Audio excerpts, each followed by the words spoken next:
Eric. Doy la más cordial bienvenida al señor secretario Eric Sevilla, secretario de Desarrollo Social, a los integrantes del secretariado técnico y también a los integrantes del grupo Plural.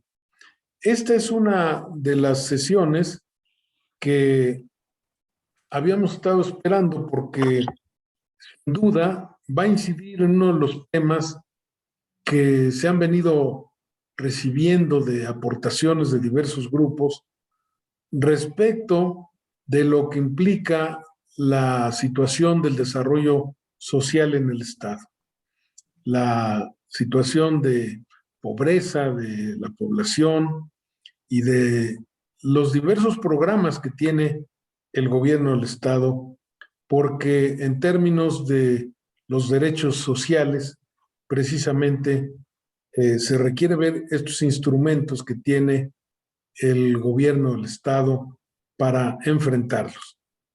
Así es de que le voy a pedir ahora a Stephanie que pueda dar lectura al currículum del señor secretario. No sin antes decirles que escucharemos su intervención y al término dejaremos el tiempo para que haya preguntas y respuestas. En la inteligencia primero escuchamos todas las preguntas que hubiera. Al final le pediremos al señor secretario sus respuestas y con ello damos por concluido nuestro diálogo de esta tarde, que tratamos siempre de quedarnos en una hora, como nos ha señalado precisamente la subsecretaria Yaira. Así es de que, por favor, entonces, su currículum, Stephanie. Sí, maestro. El maestro Francisco Javier Eric Sevilla Montes de Oca es secretario de Desarrollo Social del Estado de México. Dentro de su formación académica es licenciado en Ciencias Políticas y Administración Pública por la Universidad Autónoma del Estado de México. Cuenta con una maestría en Administración por la Universidad Autónoma del Estado de México. Tiene un diplomado en Administración y Gestión de Gobiernos Locales por la Unión Iberoamericana de Municipalistas en Granada, España. Dentro de su experiencia laboral, fue diputado integrante de la 59ª Legislatura del Estado de México por el Distrito Cuarto, Lerma, y presidente de la Comisión Legislativa de Comunicaciones y Transportes de 2015 a 2017. Ha sido presidente municipal constitucional del municipio de Lerma, Estado de México, de 2013 a 2015. Director general de Prevención y Readaptación Social del Estado de México en 2008 a 2012. Director General de Gobierno Región Toluca, Secretaría General de Gobierno en el 2007 a 2008. Y también fue Director General de Gobierno Región Ixtapan de la Sal en la Secretaría General de Gobierno en el 2007. Dentro de su experiencia académica, es profesor de tiempo completo, titular con licencia en la Facultad de Ciencias Políticas y Sociales por la Universidad Autónoma del Estado de México. Dejamos con ustedes al maestro Francisco Javier Eric Sevilla Montes de Oca. Gracias, Stephanie. Pues bienvenido, Eric, y te escuchamos con toda atención. Gracias. Agradezco mucho la invitación formulada por ese secretariado técnico para participar en el análisis y estudio de la reforma constitucional de este marco jurídico del Estado de México. Sin duda, y lo comentaba yo con el maestro Mauricio Valdés, es un ejercicio integral de alto valor para la vida institucional de nuestro Estado, el de más alto valor, diría yo. Y pues tenemos con esta actividad tan relevante para el Estado de México, tenemos la oportunidad de expresar de manera responsable propuestas y puntos de vista en la elaboración del proyecto de reformas constitucionales, las cuales siempre tendrán el propósito supremo de ofrecer una mejor calidad de vida para los mexiquenses. Me voy a ceñir además a un marco de preguntas muy concretas que ustedes me presentaron. Son 5 preguntas que creo que nos van a permitir desdoblar perfectamente hacia dónde camina la propuesta, en dónde estamos y en dónde pensamos desde nuestro particular punto de vista que pudiéramos aportar cambios sustantivos y de fondo a la Constitución local. Constitución pues que ya tiene 104 años, con antecedentes muy inmediatos a los temas federales, en 1827, 61, 1870, acordes un poco a toda la dinámica de la vida también institucional de nuestro país, y una de gran calado, que fue en 1995, que creo yo que fue también una reforma integral interesante que se hizo a nuestro texto constitucional. Es, desde mi punto de vista, un texto que sigue siendo avanzado, trascendente, ratifica las libertades del ser humano, derechos y garantías individuales, refrenda bases para el ejercicio del poder público, reconoce la forma de gobierno federal, democrático y popular, otorga atención a la autonomía municipal y ratifica la supremacía e inviolabilidad de la Constitución.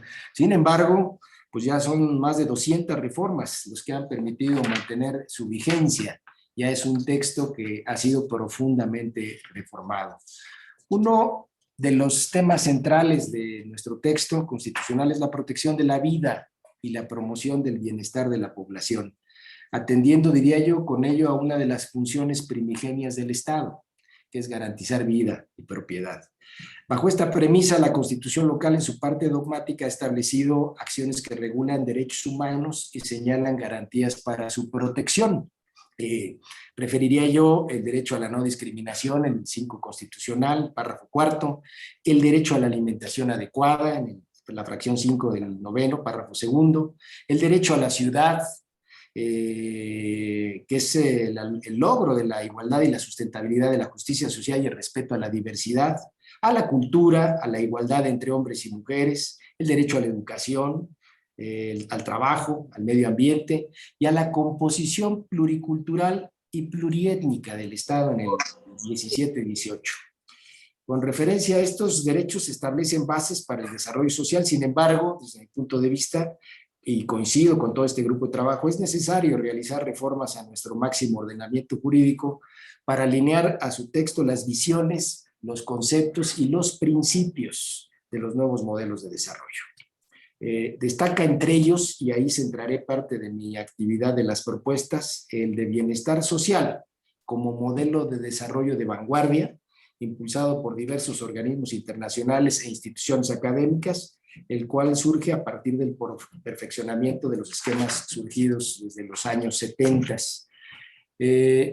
Nosotros encontramos 4 grandes etapas, que es como nosotros hemos venido explicando nuestro plan de desarrollo y nuestro proceso histórico país, y desde luego en el Estado de México. Primero, con el reconocimiento del combate que se tiene que hacer a la pobreza y a la exclusión en los años 70 y 80, con el mejoramiento del ingreso como condición para superar la pobreza, atención de las zonas marginadas, el concepto de marginación que se incorpora a los planes de desarrollo a partir de esos años, y el uso del coeficiente de Gini, que es un esquema que por primera vez mide la desigualdad social solo a partir del ingreso. En los años 90 incorporamos el concepto de desarrollo social y que va más encaminado ya a la atención de rezagos e incorpora la filosofía de las carencias sociales, no solo ingresos, sino también carencias como objeto de la medición de la pobreza. Estos conceptos ya van muy acorde a los 8 objetivos del milenio y las 21 metas que se dieron entre los años 90 y en el año 2000, patrocinados por Naciones Unidas, el Consejo Nacional de Evaluación de la Política Social, Coneval, que es creado en 2005, y el Consejo Nacional de Población. Y de ahí entraríamos en un nuevo tramo importante que es el de desarrollo humano, que es el predominante entre 2005 y 2015, que ya incorpora ejercicios de derechos sociales, de desarrollo de capacidades de las personas y atiende también a los objetivos del milenio. Es decir, el Programa de Naciones Unidas para el Desarrollo incorpora 17 grandes objetivos para la Agenda 2030 y 169 metas muy específicas que se tienen que considerar. No sé si se me está escuchando porque perdí imagen yo en este momento, pero no sé si sigo siendo perfectamente. Okay, perfectamente. Gracias. Y entraríamos en este cuarto momento, que es el que hemos incorporado desde el inicio de la administración, en el que queremos incorporar ya los conceptos de bienestar social, que genera esta transición de la atención de los derechos sociales a un ejercicio de derechos humanos y sociales, se encamina a fortalecer la capacidad para realizarse, para prosperar, este famoso derecho a la felicidad del que tanto se habla, que es subjetivo, pero que tiene que ser una aproximación a la que tenemos que caminar todas las áreas que estemos dedicadas a la atención de la pobreza. Y oportunidades para desarrollarse en comunidad. Esta búsqueda, pues, de la felicidad. Este es el concepto en boga, el concepto con el que estamos trabajando, el concepto en el que nosotros hemos venido caminando todo este proceso de desarrollo. En el Estado de México, el marco jurídico se orienta a impulsar el desarrollo social, atención de rezagos y de carencias sociales. Sin embargo, en esta administración también se ejecutan políticas que promueven desarrollo humano. El ejemplo más palpable es el salario rosa, aunque hay algunos otros más, ya lo comentaremos, que garantiza derechos sociales y promueve capacidades, al tiempo que garantiza un ingreso mínimo complementario a los hogares cuyo eje son las mujeres. En la antesala de la reunión comentaba con el maestro Mauricio Valdés el tema de la renta universal, que es un poco esta dinámica ya incorporada, tropicalizada al salario rosa y pivoteada en el caso del Estado de México a través de las amas de casa, porque creemos, como estamos convencidos, así lo han demostrado estudios internacionales, que es la mujer el mejor receptáculo para recibir un ingreso permanente, genera mejores transiciones del ingreso y permite además saber que el ingreso se gasta en la familia. OCDE lo marca, del hombre cuando recibe o percibe algún tipo de ingreso, de cada peso gasta 37 centavos en la familia. La mujer son 90 centavos de cada peso lo que dedica al bienestar de los suyos. Por ello, nace y primero fue plataforma electoral del partido al que pertenecí, dentro de la oferta política, y después ya una política pública del gobierno. Lanzamos el programa, como se le conoce ya en el plano administrativo y coloquial de la ciudadanía, el famoso salario rosa. La nueva visión del modelo de bienestar se ha considerado como uno de los objetivos más adelantados para el diseño, ejecución y evaluación de las políticas gubernamentales, porque está orientado a mejorar calidad de vida en lo individual y en lo social, con mediciones permanentes. Bajo las ventajas que ofrece este modelo, sería deseable una implementación en la entidad, lo que requeriría realizar reformas a nuestro marco jurídico que va desde la propia Constitución, como ya lo están realizando ustedes, hasta una serie de leyes muy específicas a las que me referiré más adelante con base en el guión de preguntas que ustedes están manejando. Y ya entrando en materia, entraría yo pues entonces en la pregunta 1, como me la mandaron, Mauricio. ¿Está actualizado el marco jurídico institucional de la dependencia? Yo diría que el marco jurídico permite cumplir con los propósitos de desarrollo social, pero es ideal actualizarlo y vincularlo con la visión y principios del modelo de bienestar social. ¿Qué leyes o la actualización a qué se debe? Las leyes en materia social tienen en promedio 15 años de haberse expedido, siendo rebasada ya en sus conceptos sustantivos. Por ejemplo, el de bienestar, que es el de la gran cuarta etapa a nivel internacional. Se han realizado reformas parciales que han atendido principalmente la política operacional. Cada año en el Estado de México hacemos una revisión con comités de admisión, seguimiento especializados para atender reglas de operación que nos permiten ir adecuando en la operatividad los programas sociales. Pero es importante que también ya le demos un cambio a todas las leyes en la materia. Se tienen rezagos en la alineación con base a lo que maneja ahora la normatividad federal y requerimos conceptos más vanguardistas que son los que promueven ahora los organismos internacionales. Por ello, proponemos que la Constitución local incluya una visión orientada al bienestar social, teniendo como principio rector la dignidad humana y el respeto a los derechos humanos, entendiendo como bienestar social a la satisfacción de las necesidades sociales, así como las humanas. Así también la capacidad de cada persona de perseguir sus propias metas, prosperar y sentirse satisfecho con la vida, que es el concepto universal que está manejando OCDE, Naciones Unidas y varios organismos internacionales más. Desde nuestro punto de vista, es la visión más adelantada de carácter mundial que supera el concepto de desarrollo social, garantizando derechos sociales, y el de desarrollo humano, que garantiza derechos sociales y fomenta capacidades. para entrar en esta lógica de prosperar, de encontrar satisfactores diferentes. Las principales materias que deben reforzarse o adicionarse desde nuestro punto de vista es incluir una visión dirigida al bienestar social, debido a que actualmente la norma se concentra solo en desarrollo humano. Considerar principios vinculados al bienestar social. Actualmente la norma considera los principios de libertad, justicia distributiva, solidaridad, respeto a la diversidad, sustentabilidad, participación social, subsidiariedad e integralidad, entre otros.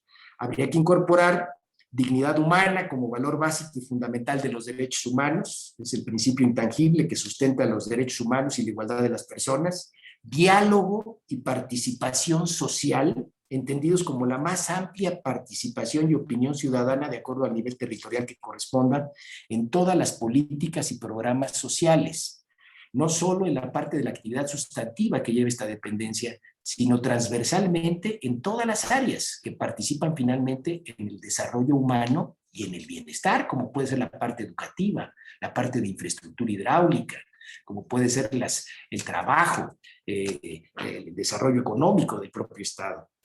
Necesitamos encaminarnos a un desarrollo económico solidario, enfocado a la expansión de libertades económicas, que proteja y apoye los emprendimientos sociales, que promueve el intercambio justo y equitativo, y que propicie el mejoramiento del ingreso, el empleo y desde luego el acceso al bienestar. Creemos también que debe generarse la inclusión de otros grupos vulnerables y minorías. La Ley de Desarrollo Social solo refiere en su artículo 12 la atención de mujeres, niños, adultos mayores, indígenas, jóvenes, discapacitados. Hace falta meter migrantes, afromexicanos, personas en situación de calle y algunos otros conceptos más que delinearíamos en el documento que enviaremos en su momento a este grupo de trabajo. Creemos también que debe existir la corresponsabilidad de los beneficiarios en su bienestar, mediante la capacitación para el desarrollo de habilidades, autoempleo, participación comunitaria, cuidado de la salud y desde luego educación. Pensamos también que la participación en la formulación y ejecución, evaluación de la política social se debe dar mediante el diálogo con la ciudadanía y organizaciones para identificar necesidades y carencias. La vinculación de la política económica con el bienestar social mediante el impulso de cooperativas, pequeñas empresas, emprendimientos, economías de escala que generen empleo, valor agregado y mejores remuneraciones. Si bien están encaminados en la tercera etapa, por ejemplo, del salario rosa, no lo tenemos incorporados en ningún texto constitucional y pensamos que son normas básicas que ahora deben de considerarse ya en un nuevo texto de estas características. Y sobre todo, algo muy importante y sería la séptima propuesta, que es autonomía en la evaluación de la política y de los programas sociales a fin de fortalecer la imparcialidad de las tareas y sobre todo generar una evaluación más objetiva. Actualmente tenemos un organismo, que es el CIEPS, que es pues nuestro Coneval estatal y que funciona como organismo público descentralizado. Tendríamos que pensar en la independencia, en generar un órgano autónomo que pueda generar los elementos de medición social en el Estado con plena autonomía, como lo estoy expresando. Pregunta número 2. ¿La normatividad actual permite afrontar los retos de la dependencia? Si bien permite atender los objetivos del desarrollo social, sería ideal llevar a cabo las reformas para atender los retos inherentes a lo que ya expresé, que es el bienestar social. Al respecto, se proponen posibles reformas constitucionales para adicionar o completar las siguientes materias. ¿Cuáles serían susceptibles de adiciones desde nuestro punto de vista? 1. Garantizar el ejercicio de derechos sociales a grupos con mayor rezago.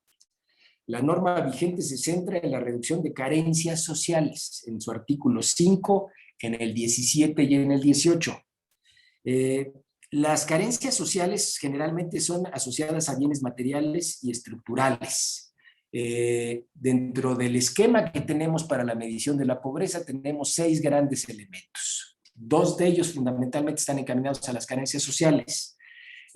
Nosotros pensamos que la norma debe tener atención al rezago educativo, a la carencia alimentaria, al acceso a los servicios de salud, al acceso a la seguridad social y desde luego calidad y espacios en la vivienda y servicios básicos de la vivienda. Además de reducir carencias, se buscaría garantizar el ejercicio de derechos sociales, que sería una incorporación más que pensamos que pudiera generarse en el texto, relacionados con la dignidad humana y con situaciones o procesos intangibles, como es acceso al mercado laboral, a la ciudad, a la cultura, al medio ambiente, al esparcimiento y la recreación, y desde luego acceso a la tecnología, que hoy es un bien necesario, vigente para poder integrarse no solo al esquema social en el que se vive, sino como un elemento sustantivo de apoyo para cualquier crecimiento de carácter educativo. Un agregado más es promover la transversalidad institucional como obligación común para la planeación y ejecución de programas integrales.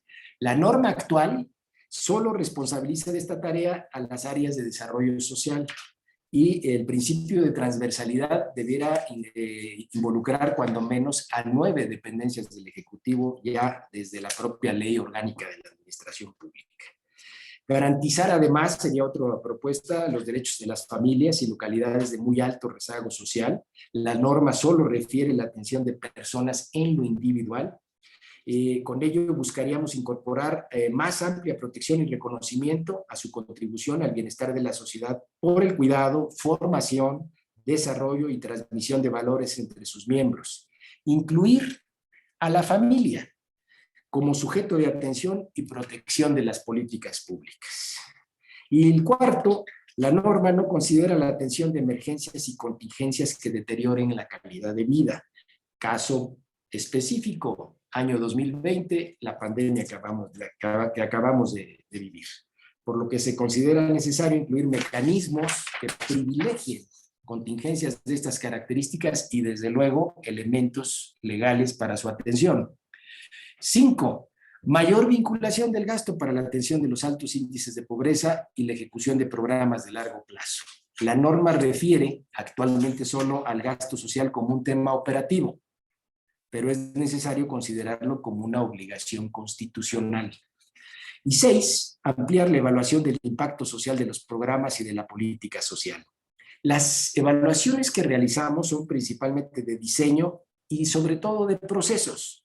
Desde nuestro punto de vista, y por ello la autonomía del organismo de evaluación local, es necesario conocer el efecto de los programas en el mejoramiento de la calidad de vida. Es decir, también midamos impacto para ver cómo avanzamos, para ver si tiene consideraciones de avance cualquier política pública diseñada en materia de desarrollo social. Pregunta número 3. ¿Los recursos financieros, materiales, tecnológicos y personales asignados a los programas son suficientes para cumplir y dar resultados a la población?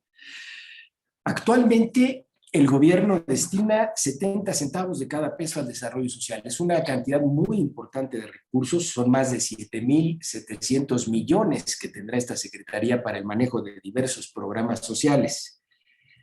Si ustedes me lo preguntan, pues los recursos siempre van a ser insuficientes, más para una población como la del Estado de México, que reconoce entre sus 17.6 millones, o lo que nos bajó el INEGI en este año, creo que ahora ya somos 16.9 o 17, pero no dejamos de tener 7.5 millones de personas en la entidad con pobreza, y más de ellos, sumado a esta circunstancia, de acuerdo a los últimos informes que tuvimos por parte de Coneval, 2.7 millones de personas se estima que cayeron en pobreza extrema, a la que le denominan técnicamente pobreza por ingreso.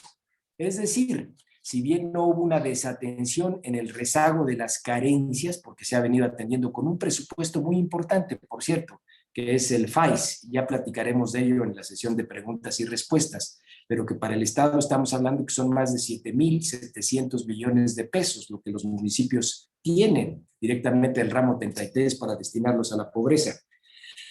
Sin embargo, estos 2.7 de personas que cayeron en pobreza por ingresos genera también atenciones complementarias y el planteamiento de definiciones, tanto de carácter nacional como estatal, para una política económica que soporte, que vuelva a ejecutar el lanzamiento del desarrollo económico a fin de generar empleos formales.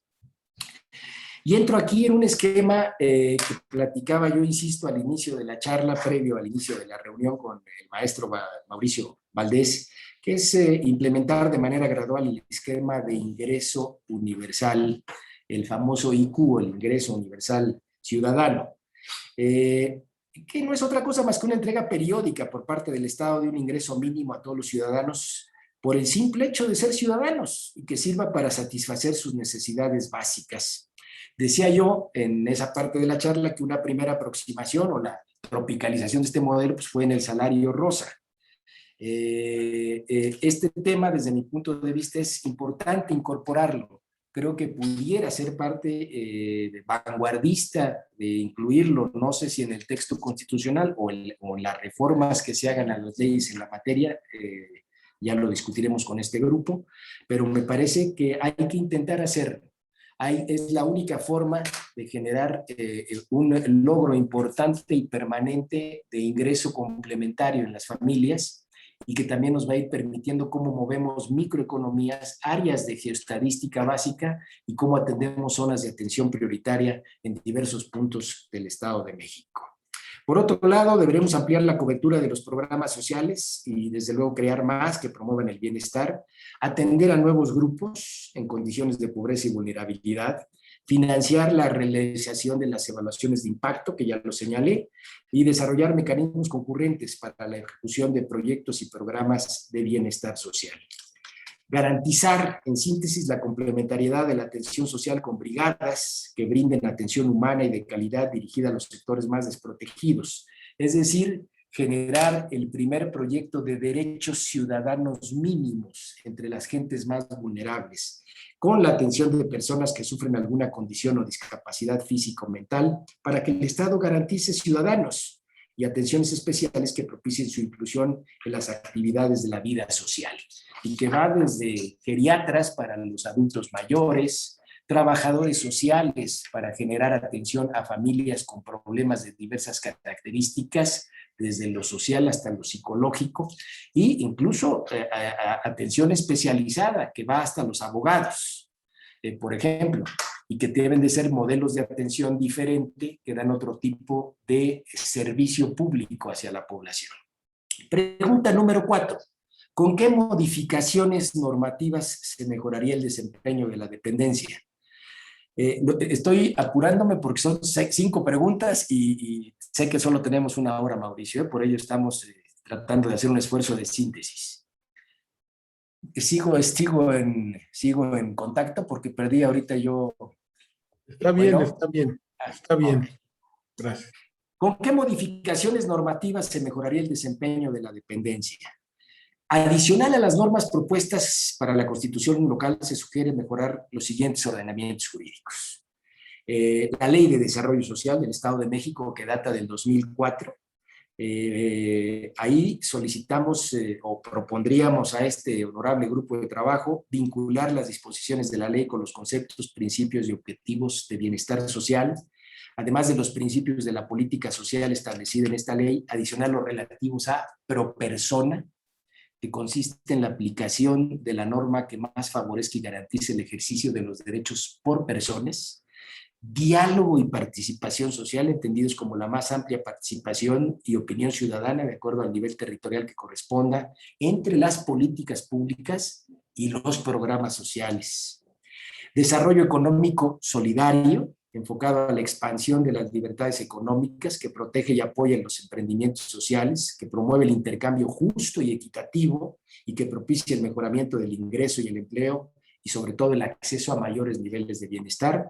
La nivelación social, que es el proceso orientado a la disminución de las desigualdades sociales y económicas estructurales que existen entre diferentes grupos de personas e individuos, y desde luego la distribución justa del ingreso como un mecanismo que permita la igualdad de acceso a bienes y disfrute de derechos. Propondríamos reformar lo relativo a la naturaleza jurídica del Consejo de Investigación y Evaluación de la Política Social, ya lo señalé. Actualmente es un organismo descentralizado, buscaríamos generar o propiciar que tuviera autonomía para el diseño de las evaluaciones de impacto que ya señalé anteriormente. Adicional a los afromexicanos, migrantes, personas en situación de calle como grupos vulnerables, sujetos de atención, no los contempla ninguna norma estatal. Incluir como un derecho social el acceso al ingreso ciudadano, ya comentamos las características.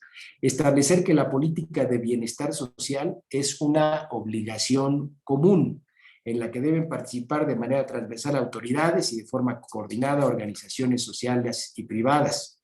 Actualmente la ley atribuye esta responsabilidad de manera particular a la Secretaría de Desarrollo Social. Creemos que es un concepto más universal que nos involucra a todos como Estado. Referir que los recursos destinados al gasto social deben garantizar progresividad del ejercicio a los derechos. Actualmente la ley no lo contempla así. La Ley Orgánica de la Administración Pública del Estado de México, que data de 1982, que es la última gran reforma estructural que se vivió, reformar el artículo 22 para que el objeto y atribuciones de esta Secretaría se vinculen con bienestar social, ya destacamos los conceptos. La Ley de Instituciones de Asistencia Privada del Estado de México, que data del 2001, para armonizar esta ley con las reformas propuestas a la Constitución y a la Ley de Desarrollo Social.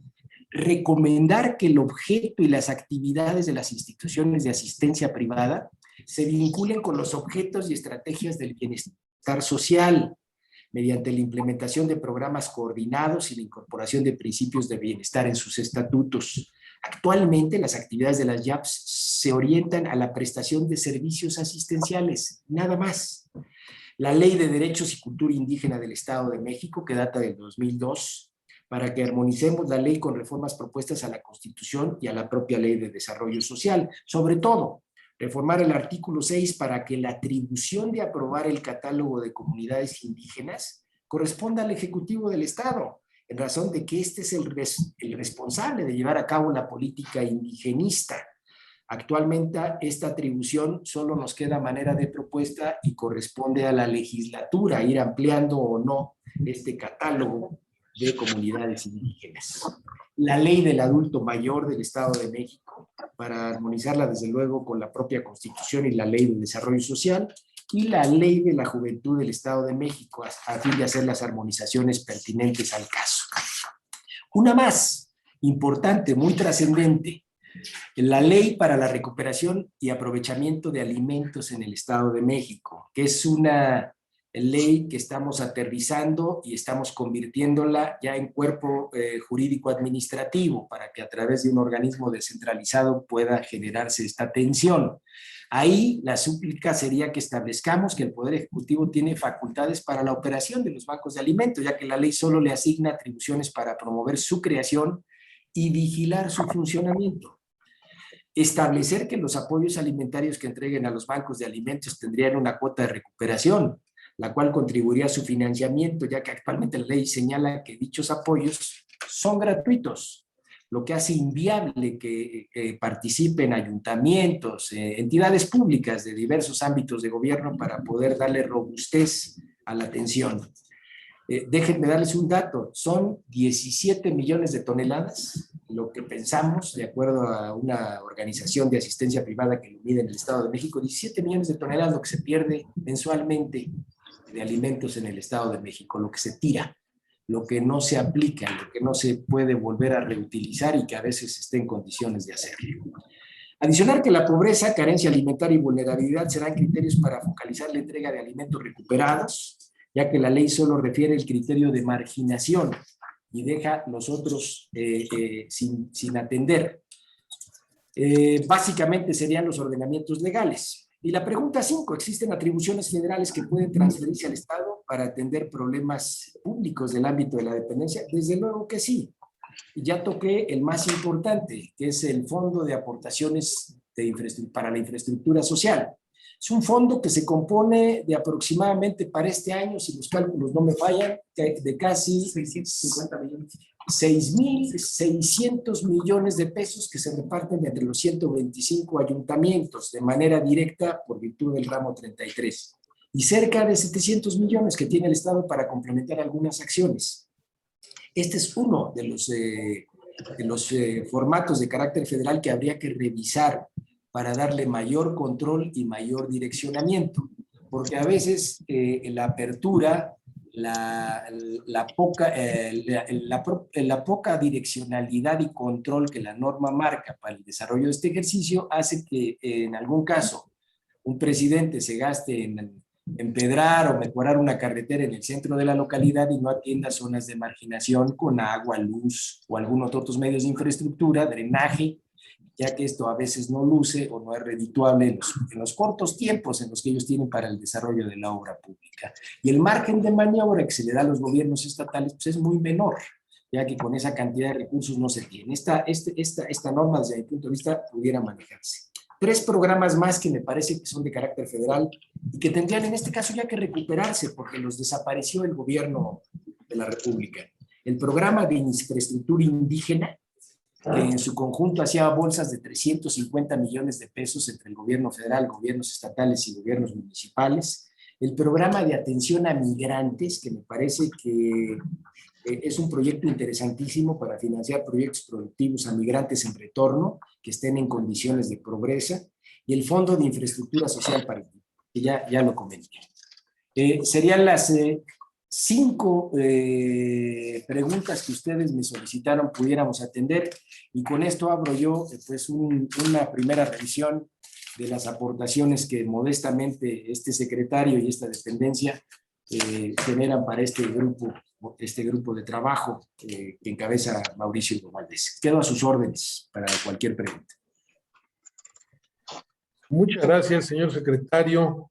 Y antes de continuar, quisiera agradecerle al secretario Rodrigo Espeleta que nos hace el honor de acompañarnos. Muchas gracias, señor secretario, por acompañarnos. Entendemos bien siempre tanta actividad que desarrolla, pero es un honor que nos acompañe. Muchas gracias. Ha sido muy interesante la presentación que nos ha hecho Eric Sevilla. Se nota claramente que tiene metodología de administrador público, lo cual se agradece y se reconoce. Pregunto a quienes nos acompañan a la sesión si alguien desea hacer uso de la palabra para alguna pregunta o algún comentario. ¿Tú tienes registrado a alguien? ¿Está Palmira? ¿Alguien más? Creo que nada más Palmira, y desde luego su servidor haría algún comentario y algunas preguntas. Pero escuchamos desde luego a Palmira. Adelante, por favor, Palmira. Sí, muchas gracias, Mauricio. Pues quiero reconocer la puntualidad de los planteamientos del secretario Eric Sevilla. Me ha gustado cómo ha expuesto el tema, pues de manera muy clara, y creo que las preguntas que se le plantearon, pues las respuestas fueron muy precisas, que es justamente algo que nos ayuda mucho en los trabajos que se están haciendo en el secretariado, tener esa visión tan clara de parte de las y los secretarios. Sin duda son insumos de información que nos van a ser de mucha utilidad. También me llamó la atención la perspectiva que tiene sobre pues, este tema toral, ¿no? Para todas las sociedades, que es el desarrollo social, y que tiene que ver obviamente con el tema de derechos humanos, porque a lo largo de estas mesas pues hemos visto que una de las visiones o perspectivas para abordar la revisión de la Constitución y en su caso construir un nuevo texto constitucional, pues es el tema o la perspectiva desde derechos humanos, ¿no? Una constitución de principios, se le ha dicho. Entonces, pues evidentemente el tema de desarrollo social, pues es sustancial, ¿no? Y fundamental, pues en la tarea que nos ocupa y para tener una visión del Estado de México a largo plazo. En tercer lugar, también cuando comentaba de la tarjeta rosa y este programa, pues que ya tiene algunos años funcionando en el Estado de México, me surgió la inquietud si usted como titular de esta secretaría sugeriría ser muy precisos en la Constitución y que también se hable de desarrollo social con perspectiva de género, o bien lo dejamos pues a un ámbito de política pública. Yo veo ventajas en una y otra postura, pero me gustaría oír su planteamiento, secretario, por favor. Muchas gracias. Sí, De antemano, muchas gracias por al la contrario, atención. maestra, Gracias. Permítanos un momento, Eric, porque también quiere hacer uso de la palabra el maestro Arturo Huicochea. Escuchamos todas las preguntas y comentarios y al final, si me permites, te damos la palabra. Por favor, Arturo. Gracias a todos. Otra vez buenas tardes a todos los integrantes de este grupo y buenas tardes a los secretarios que nos hacen favor de acompañarnos. Me sumo a lo que decía Palmira en el sentido de que aflora el método, también lo señalaba Mauricio, de la formación de administrador público del secretario, pero me parece que aflora también su experiencia como legislador y de ahí la puntualidad de las recomendaciones que hace. Yo quisiera, apelando a esa experiencia de legislador, nos pudiera comentar el secretario, una vez que sus planteamientos puedan ser incorporados y quizá presentados en formato de iniciativas, a su juicio, ¿cuáles van a ser los impedimentos para el legislador?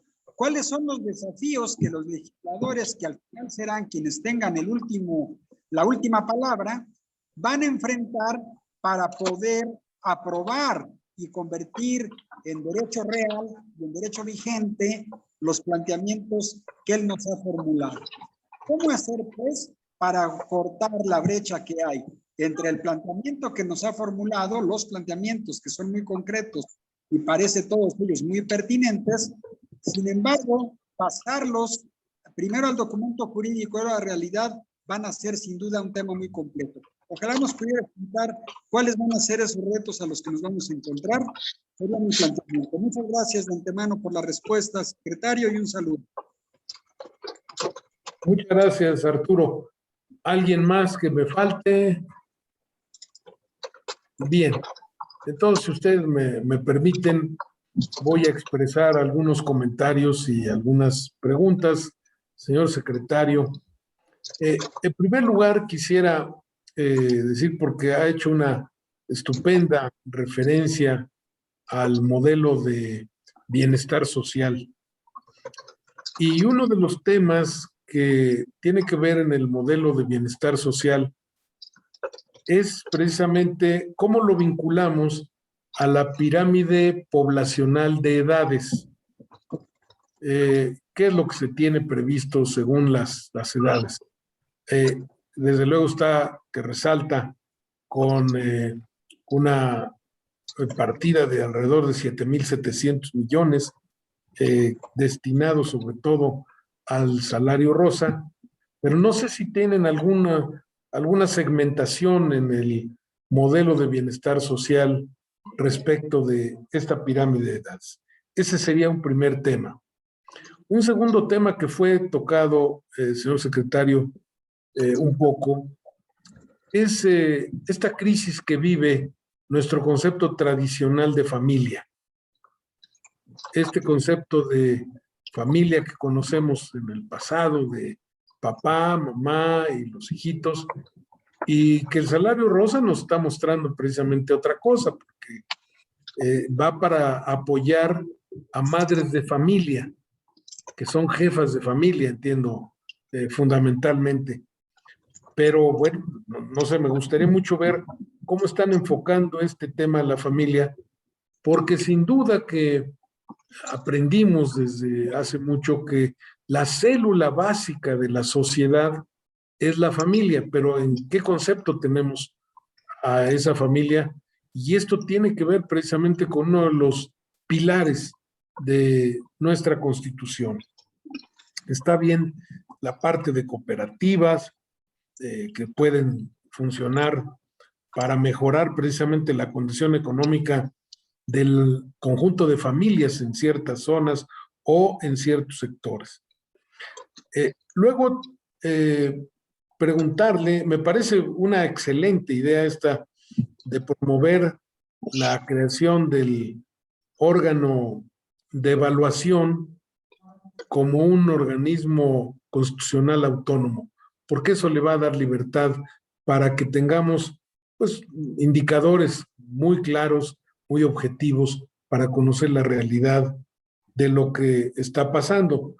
Porque si lo vemos en términos de desarrollo social, pues, por ejemplo, el tema de la vivienda y la pandemia nos mostró la crisis de la vivienda que viven las familias, no en el Estado de México, en el país en general, donde se tuvieron que hacinar familias y el contagio fue algo de lo que disparó el número de contagios y aún tal vez hasta de fallecimientos.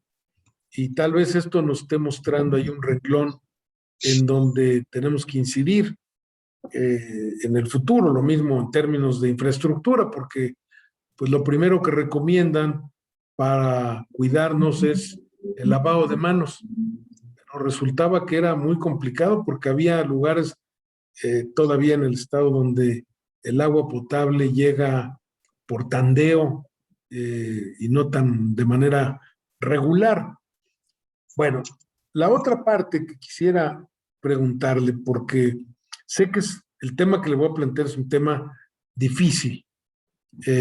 Usted nos dice hasta dónde quiere contestarlo en su opinión, pero si no, por lo menos que sí se registre, porque alguna de las iniciativas que he recibido para las cuestiones del Parlamento abierto tiene que ver con la asunción de las funciones del DIF por parte del área de desarrollo social.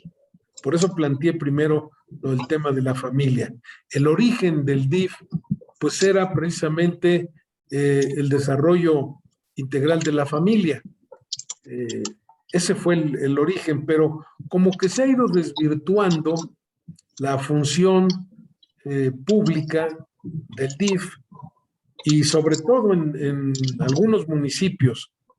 Esto pareciera que se convocó a las esposas de los presidentes municipales y de ahí se vino algo que no quisiera meterme más a fondo, pero que usted seguramente conoce y que tal vez sea el momento de reasumir en las áreas de desarrollo social municipal y estatal las funciones que hoy han absorbido aparentemente el sistema DIF. Y finalmente, yo creo que sí sería interesante, si no es ahora, en otro momento, al fin, no es más que arrancar con esto, con este diálogo, esta posibilidad. Pero sí me gustaría que pudiéramos pensar en trabajar juntos el Poder Ejecutivo y este grupo para un capítulo de bienestar social. Creo que pudiéramos avanzar en esa parte y sería un muy buen avance de colaboración entre poderes entrar a esa definición del capítulo del bienestar social. Si no hay ninguna otra intervención, le doy la palabra nuevamente, señor secretario, y quedamos muy atentos escuchándole. Por favor, muchas gracias.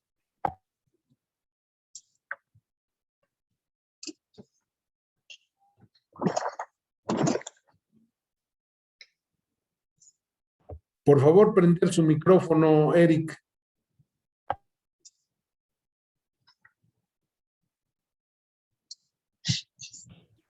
Gracias. Ahora sí me escuchan, ¿verdad? Voy a contestar, si me lo permiten, el atrevimiento, no en el orden de las preguntas. Voy a contestar las mismas, pero no en orden. Voy a empezar, si me lo permiten, con las de Arturo Huicochea, porque fue muy directa. que es el de los desafíos y retos para poder convertir esto en políticas públicas, y más con la visión o visto desde una perspectiva y una experiencia legislativa. Yo diría, Arturo, que ese es el salto doble que va a tener este gran proceso, el que podamos lograr convertir en leyes y en ordenamientos de todos los niveles, desde la propia reforma constitucional hasta las leyes reglamentarias en la materia, el que podamos convertirlo eso en reglas a seguir, que después se puedan convertir en políticas públicas. ¿Cómo se va a lograr esto? Bueno, pues se requiere de un trabajo y de un cabildeo, yo diría, muy completo, de un trabajo en comisiones que será fundamental para poder lograr que este ejercicio se convierta en una realidad. Y desde esta perspectiva yo creo que se puede manejar, porque no atribuye parte de lo que yo comenté a una sola comisión, ni siquiera la mía exclusivamente, que es la de desarrollo social en la parte legislativa. También tendrá que tocarse de manera muy importante y ponderar la de gobernación y puntos constitucionales, ya que tocamos leyes fundamentales. De hecho, bueno, pues es la propia Constitución la que se está manejando. Yo te diría que para convertir esto en políticas de derecho vigentes, pues se tendrá que hacer mucho cabildeo, mucho trabajo previo antes de llegar a los plenos. No hay otra forma, no encuentro otra manera. Vamos a ver cuál es el tiempo que ustedes traen. También se van a enfrentar ya en los próximos meses, de aquí al 5 de septiembre, pues con un nuevo congreso, ya con otra conformación política. Pero creo que el trabajo fundamental que se está haciendo ahora es, desde mi punto de vista, muy trascendente, porque mucho de este ejercicio pues está manejándose de origen y en su diseño adecuadamente. Se está escuchando a todos. Se está pidiendo la opinión de todas las partes que componen la sociedad civil, que componen el Estado de México. Y eso me parece que puede ser la riqueza más grande que traiga el contenido del documento final que se vaya a presentar, previa revisión de las partes, el Ejecutivo, el Legislativo y el Judicial, pero preeminentemente el Legislativo, lo que permitirá que tenga éxito o no el propósito final, el tránsito final que pueda tener un documento de estas características. Yo así lo veo, creo que debe haber un involucramiento muy importante desde el inicio del área legislativa. Me había platicado el maestro Mauricio Valdés que hay diputados que están integrados en este trabajo, en este esfuerzo, y eso me parece fundamental para poder ir generando los consensos y el trabajo parlamentario que requiere pues una reforma de gran calado, como implica mover artículos de carácter constitucional, generar un nuevo texto, prácticamente es lo que se proponen ustedes hacer con esta reforma constitucional. Esa es la manera, Arturo, que encuentro yo que se podría trabajar este esfuerzo colectivo que está realizando y que encabeza el maestro Mauricio Valdés. La maestra Palmira tocó un tema importantísimo y creo que ahí tengo una omisión importante, porque también pienso que van a tener ustedes alguna charla con la nueva y recientemente creada Secretaría de la Mujer. Por ello no quise entrar yo tanto en las políticas con perspectiva de género, pero sí tenemos que entrar en el desarrollo social con perspectiva de género. El artículo 5 de la Constitución establece como principio la igualdad entre hombres y mujeres. Ahí se queda, sin duda. Desde mi punto de vista, maestra Palmira, es necesario fortalecer la igualdad de género tanto en el tema presupuestal, el tema programático y desde luego hacerlo con programas sociales. No es un accidente que el salario rosa esté caminando en esta dinámica y en esta lógica. Explicaba yo algunos factores económicos previamente comprobados, les acercaré incluso los artículos que demuestran el dicho, es decir, que la mujer de cada peso 90 centavos lo dedica a su familia y el hombre solo 35 centavos. Debemos impulsar programas de carácter social con esta lógica y con esta perspectiva. Si le damos atención a la mujer, está comprobado, y de ahí que la política social se componga de lo que llamamos familias fuertes. toda la dinámica y el pivotaje que se hace de los programas sociales hoy corre a través de la familia, sí, pero teniendo como eje a las cabezas de familia, que son las mujeres. Con ello también se genera el apoyo de desarrollo comunitario, y hemos observado, y aquí sí hay cifras muy concretas, maestra, que hay mejoramiento de la vida. Hasta antes de la pandemia, el Estado de México tuvo, de acuerdo a las cifras de Coneval, los índices más altos de atención a la marginación.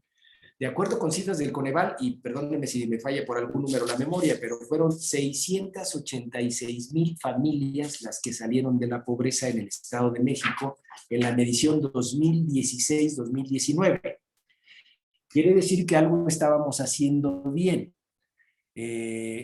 ¿Cómo mide la pobreza Coneval? Bueno, la mide en base a la atención de evaluar 6 carencias de carácter social: salud, alimentación, ingreso, seguridad, vivienda y fortalecimiento de la vivienda. Aquí tengo yo un mapita que lo enuncia perfectamente bien. No sé si lo estén observando, maestra. ¿Sí estoy siendo registrado en imagen? Gracias. Este es. Sí. Este es el modelo con el cual Coneval mide la pobreza a nivel nacional y en los diversos estados de la República. Aquí estamos nosotros ubicados, una población de 17,674,000, 7.5 millones de pobres. ¿Cómo se mide la vulnerabilidad? Se mide con una línea de la pobreza por ingresos, que tiene fundamentalmente 2 niveles. La línea de pobreza moderada, que es esta, que abarca en este caso para el Estado de México 6.7 millones de personas, y la línea de pobreza extrema, que es 900,000 personas en el caso del Estado de México. Estos son datos Coneval, esto es medición INEGI Coneval, así está medido el Estado de México. El propósito de cualquier política social es que elevemos nosotros la calidad de vida de estas personas, que pasen a ser, que es el ideal de cualquier país, población no pobre y no vulnerable. En el Estado de México no es menor, son 3.6 millones de personas que ni son pobres y no tienen ninguna vulnerabilidad. Tienen todas estas carencias atendidas y todas estas necesidades totalmente sustentadas.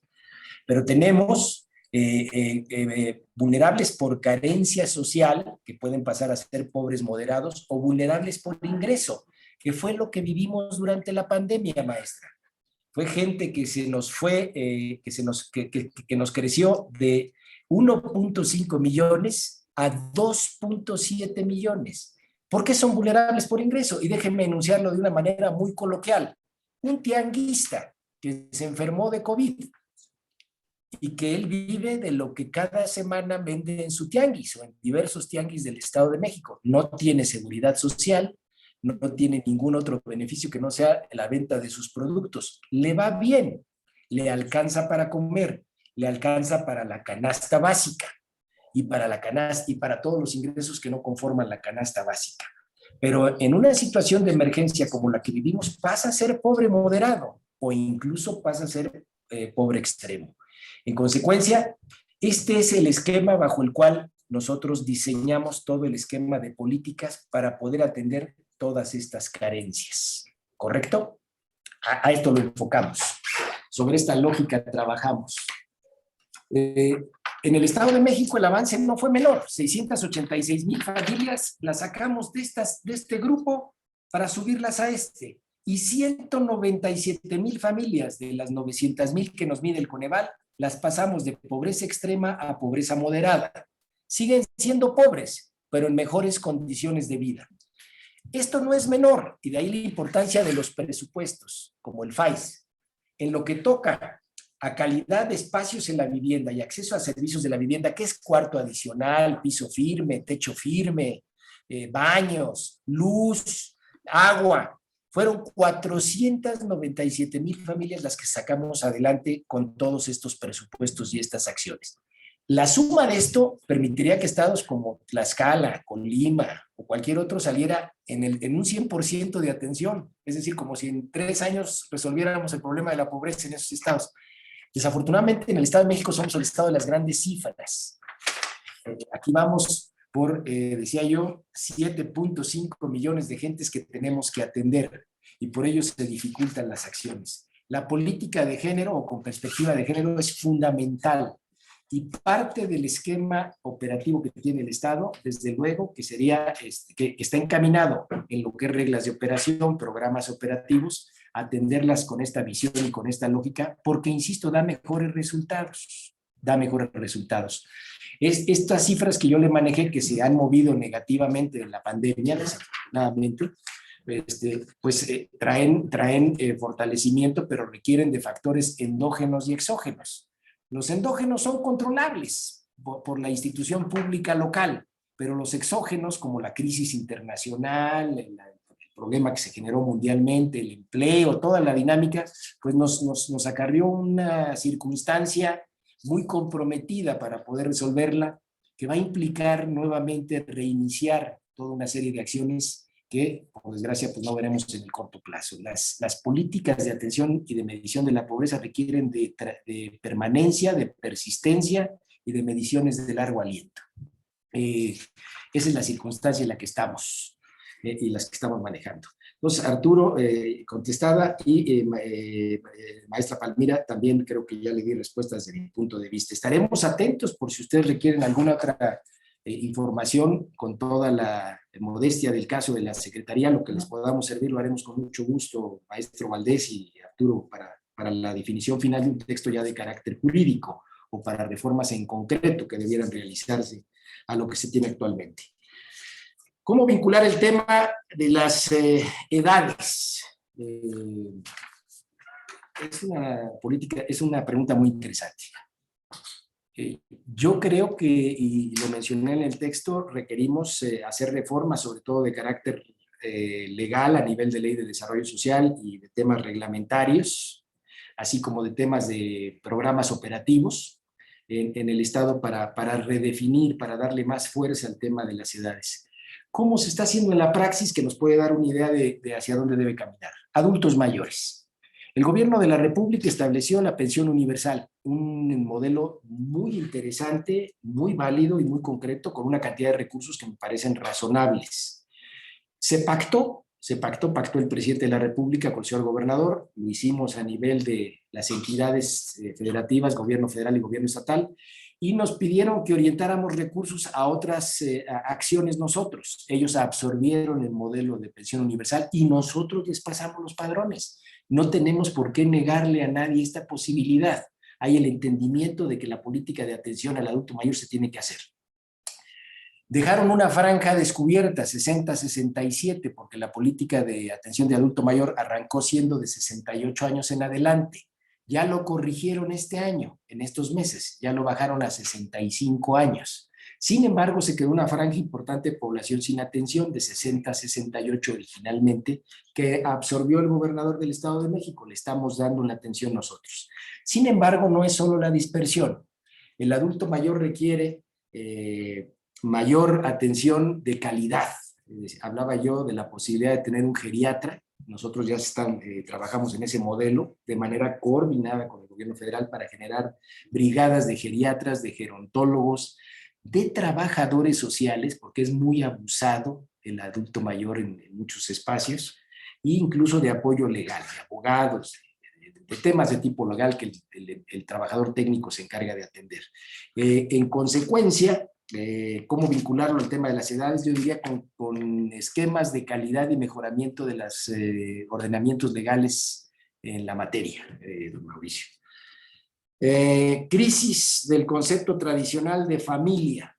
Sí, lo hay, pero sigue siendo el elemento fundamental en torno al cual gira la sociedad mexicana. Sí lo hay. Yo diría, Mauricio, hemos descubierto también nuevos modelos y nuevos tipos de pobreza urbana, por ejemplo. Y te voy a citar un caso extremo que puede ser muy alentador para lo que estoy narrando. Te hablo de Naucalpan, de la colonia Lomas Verdes o La Florida, que otrora en los años 60 y 70 fueron las nacientes clases medias, que impulsaron el estilo de vida y la forma de lo que podría ser el modelo ideal de clase media en el Estado de México, solo por citar un ejemplo de Naucalpan, el Estado. Y que hoy en el 2021 es gente de 70, 80 o más años de edad, tiene una casa de 700 metros cuadrados, pero vive con una pensión de 2,500 pesos al mes. Si tú entras a la casa ya solo quedan pocos muebles, no hay para prevenir, el hombre ya pasó su línea de prosperidad y de trabajo y lo que logró acumular vía una pensión o algún otro modelo de sustentación en la iniciativa privada con el cual sobrevive no le permite. Es pobreza urbana y tiene otra connotación muy diferente a la pobreza rural. Tenemos que diversificar pues los niveles de atención, generar nosotros nuevos mecanismos y nuevas políticas públicas que permitan también darle respuesta a esta gente que igual que una persona en la zona más alta de Villa Victoria o de San Felipe del Progreso, en la comunidad del Xol o donde sea que la despensa le pueda hacer el cambio de vida, pues a esta gente también, a esta gente va y se forma y también necesita la despensa.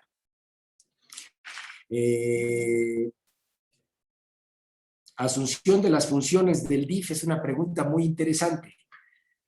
El DIF nace como tal, don Mauricio, en el año de 1961-62 con el presidente López Mateos. Se llamaba Instituto de Protección a la Infancia. Tenía apuntes y características muy específicas de atención.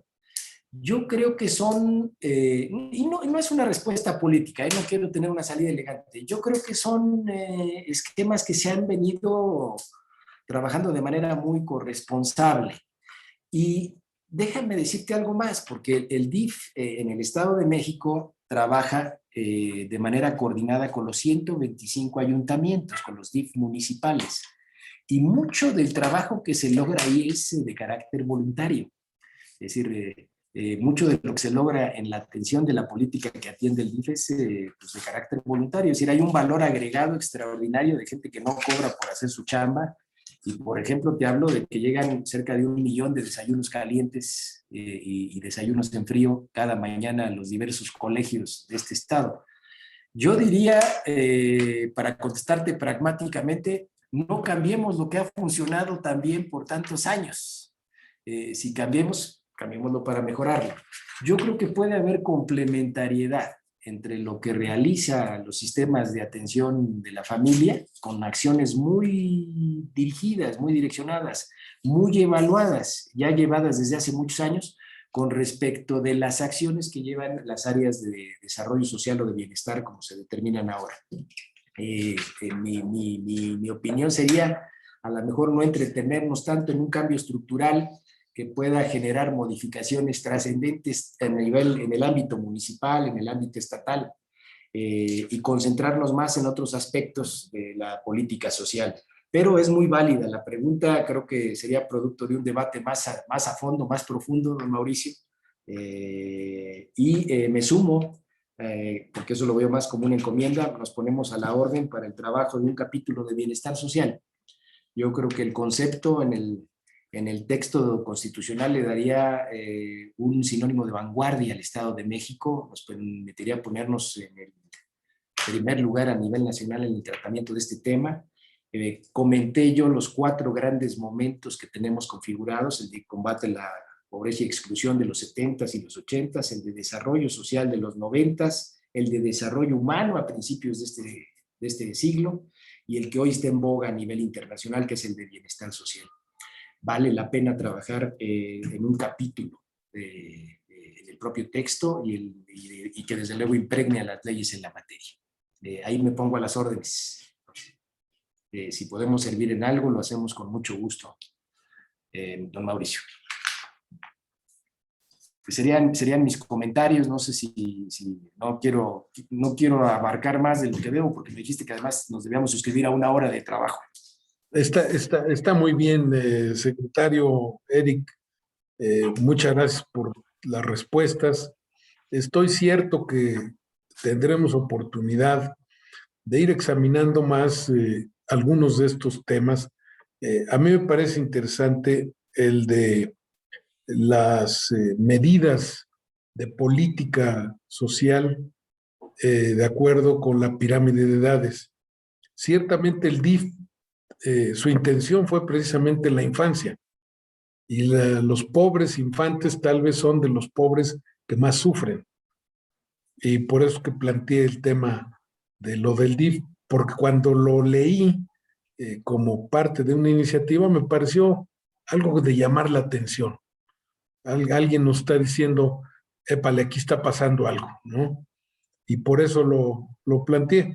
En fin, yo quedo muy agradecido y no sé si alguien quiera agregar algo más de los asistentes o tú mismo, señor secretario, pero en lo personal, muy reconocido con tu gentileza, con tu atención y con tus respuestas a estas preguntas que no tienen otro propósito más que de dialogar respecto de lo que es lo cotidiano para ti y para nosotros, parte de un ingrediente más en todo lo que estamos viendo de esto, y tú como ex legislador lo sabe bien, que eso le encanta a quien está cerca de esta parte de armar leyes. Así es de que si alguien más quiere intervenir, creo que nadie más. ¿Tú quieres agregar algo, señor secretario? Agradecerles, decirles simplemente, Mauricio, este es un tema apasionante. Cualquier responsabilidad de la administración pública lo es, pero este en particular de verdad enamora, porque hay muchos retos por delante. El problema de la pobreza es un problema multidimensional. Nos involucra a todos, hoy más que nunca en la revisión de toda la norma constitucional y las leyes que de ella emanan, tendremos que ser muy juiciosos. No lo mencioné en el texto, son más de 48 programas sociales los que maneja el gobierno del Estado, medido en lo que le hemos denominado gabinete social, que nos involucra 9 dependencias, que también hacen diferencia, porque entregar fertilizante en Sedagro o entregar una canasta agrícola o insumos para la creación de temas agrícolas en casa, etcétera, son temas que involucran transversalmente al resto de las dependencias, o entregar una beca educativa, o entregar, son acciones que finalmente se tienen que concatenar para el diseño de la política social. En la praxis se está haciendo, pero será muy bueno revisar y sustentarlo en leyes que fortalezcan en los próximos años esta dinámica o este propósito que se da a llegar al bienestar social en su concepto más amplio, como ya lo mencioné. Les aprecio muchísimo su tiempo, su disposición de escucharnos. Hicimos con mucha decoro, espero yo que a la altura de sus necesidades, este esfuerzo de síntesis para poder atender estos cuestionamientos que nos hacen, y me suscribo a sus órdenes para lo que crean prudente y en la medida de lo que necesiten de esta dependencia, poder aportar la información que les sea de utilidad. Les aprecio a todos quienes estuvieron hoy presentes, amigos todos muy queridos, y te agradezco a ti en particular la atención de este evento y de este tiempo. Muchas gracias, estimado colega, y muy hermano. buenas tardes a los integrantes del secretariado del Grupo Plural y al propio secretario Rodrigo Espeleta, que nos ha hecho favor de acompañar. Gracias y muy buenas tardes. Hasta pronto. Gracias. Hasta luego. Buenas tardes.